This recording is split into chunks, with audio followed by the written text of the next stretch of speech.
Hello friends, എല്ലാവർക്കും ഈ football ചാനലിലേക്ക് വീണ്ടും സ്വാഗതം. അപ്പോൾ നമ്മൾ നോക്കാൻ പോകുന്നത് ഈ ഫുട്ബോളിലെ പുതിയ അപ്ഡേറ്റ് 2025 പുതിയ അപ്ഡേറ്റിൽ ഗെയിം പ്ലേ ഒരുപാട് രീതിയിൽ മാറ്റം വന്നിരിക്കുകയാണ്.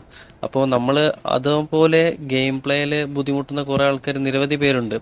അപ്പോൾ നിങ്ങളെല്ലാവരും ഈ തോൽക്കാൻ കാരണം ഒരു പ്രശ്നമുണ്ട്. ഇത് സ്മാർട്ട് അസിസ്റ്റ് എന്ന് പറഞ്ഞൊരു പുതിയൊരു ഓപ്ഷൻ കൊനാമി നമുക്ക് ഇൻട്രൊഡ്യൂസ് ചെയ്തിട്ടുണ്ട്. അപ്പോൾ അതിൻ്റെ ട്രെയിൽ കാര്യങ്ങളൊക്കെയാണ് ഇത് വന്നുകൊണ്ടിരിക്കുന്നത്. അപ്പോൾ അതിൻ്റെ ഒരു നോട്ടീസാണ് ഇന്നലത്തെ മെയിൻ്റനൻസിൽ വന്നത്. ഇത് അവർ ഇവൻ്റ് കാര്യങ്ങളൊക്കെ കൊണ്ടുവന്നിട്ടുണ്ട്. അപ്പോൾ അത് നിങ്ങൾ കളിച്ച് നോക്കിയാലുള്ളൂ നിങ്ങൾക്ക് ആ സ്മാർട്ട് അസിസ്റ്റ് അതെങ്ങനെയാണ് യൂസ്ഫുൾ ആവുക, ഏത് രീതിയിലാണ് യൂസ്ഫുൾ ആവുക എന്ന് മനസ്സിലാക്കുക.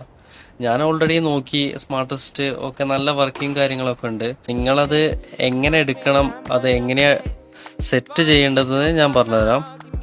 ഇപ്പോൾ ജസ്റ്റ് എക്സ്ട്രാക്റ്റിൽ പോയിട്ട് പ്ലേ സെറ്റിങ്സ് ഓപ്പൺ ചെയ്യാം. പ്ലേ സെറ്റിംഗ് ഓപ്പൺ ചെയ്തിട്ടുണ്ടെങ്കിൽ നമുക്ക് അതിൽ തന്നെ ഫസ്റ്റ് തന്നെ കാണാം സ്മാർട്ട് അസിസ്റ്റ് കൺട്രോള്.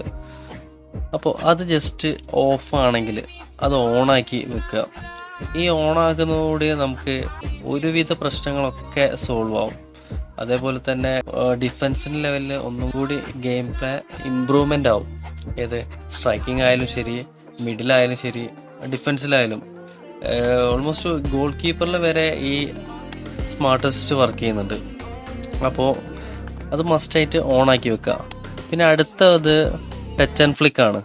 അത് നിങ്ങൾ എങ്ങനെയാണ് യൂസ് ചെയ്യുന്നത് അറിയില്ല. ഞാൻ ഓൾറെഡി ടച്ച് ആൻഡ് ഫ്ലിക്കിലാണ് ഞാൻ കളിക്കുന്നത്. അതേപോലെ തന്നെ ഡയറക്ഷൻ സ്റ്റിക്ക് ചിലവർ ഒക്കെ മിക്കവാറും ആൾക്കാർ ഈ ഫിക്സഡ് വെച്ചിട്ടാണ് നമുക്ക് ആ ഗെയിം പ്ലേയിൽ ലെവലായി കിട്ടൂല. ആ ബട്ടൺ ക്ലിയർ ആയിട്ട് സ്വൈപ്പിങ് കാര്യങ്ങളും ചെയ്യാൻ പറ്റൂല. ഈ മൂവബിൾ ആവുമ്പോൾ അത് പ്രത്യേകം നമുക്ക് അത് ഏത് ഡയറക്ഷനിലേക്കും എങ്ങനെ വേണമെങ്കിലും ഡയറക്ഷൻ മാറ്റി ചെയ്യാം. അപ്പോൾ അതും ശ്രദ്ധിക്കാം. പിന്നെ അതേപോലെ തന്നെ കസർ ചേഞ്ച് സെമി ഓട്ടോയിൽ കൊടുക്കുന്നതായിരിക്കും ബെറ്റർ. മൂവ്മെൻ്റൊക്കെ മീഡിയം തന്നെ ചെയ്യുന്നതാണ് നല്ലത്. കസർ ചേഞ്ച് കൺട്രോൾ ഇതിൽ ശരിക്കും ടാബും ഫ്ലിക്കും ആണ് വരുന്നത്. ഡബിൾ ടാബ് ഞാൻ ഓൾറെഡി യൂസ് ചെയ്യുന്ന ടാബാണ്. ടാബാകുമ്പോൾ നമുക്ക് ഒറ്റ ക്ലിക്ക് തന്നെ നമുക്ക് ആ പ്ലേയേഴ്സിനെ ചേഞ്ച് ചെയ്യാനോ ഒന്നും കൂടി ഈസി ആവും.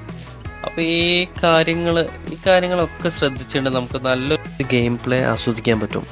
അപ്പോൾ നിങ്ങൾ ഈ സ്മാർട്ട് അസിസ്റ്റ് ഓണാക്കിയിട്ട് എങ്ങനെ എക്സ്പീരിയൻസ് ഒന്ന് കവർ ചെയ്ത് നോക്കുക. ഇനി അടുത്തുള്ളതിൽ നമുക്ക് നല്ലൊരു ഡീറ്റെയിൽ ആയിട്ട് വീഡിയോ ചെയ്യാം. അപ്പോൾ എല്ലാവർക്കും ബൈ.